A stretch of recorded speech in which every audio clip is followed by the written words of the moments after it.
Mesdames, Messieurs, Le ton chers est Divonnaises, officiel.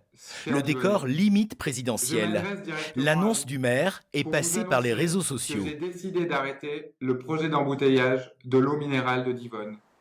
L'usine d'embouteillage devait sortir de terre ici, capter l'eau de source et produire quelques 400 millions de bouteilles destinées à l'export. Une mini-concurrente pour sa voisine du Léman, Evian. Mais le promoteur de l'usine de Divonne est aujourd'hui bouté hors de la cité.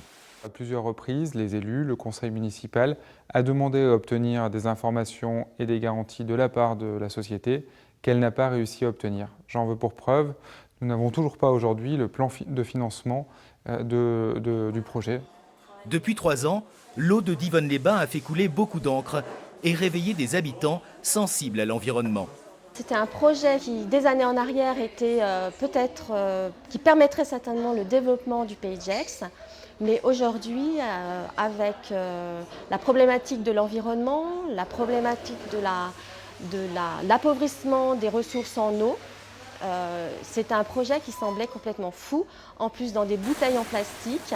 D'autres opposants ont utilisé un argument massu. Alors que Divonne dépend de l'eau potable suisse, comment justifier la vente de son eau aux Chinois? Pour le maire, il y a erreur.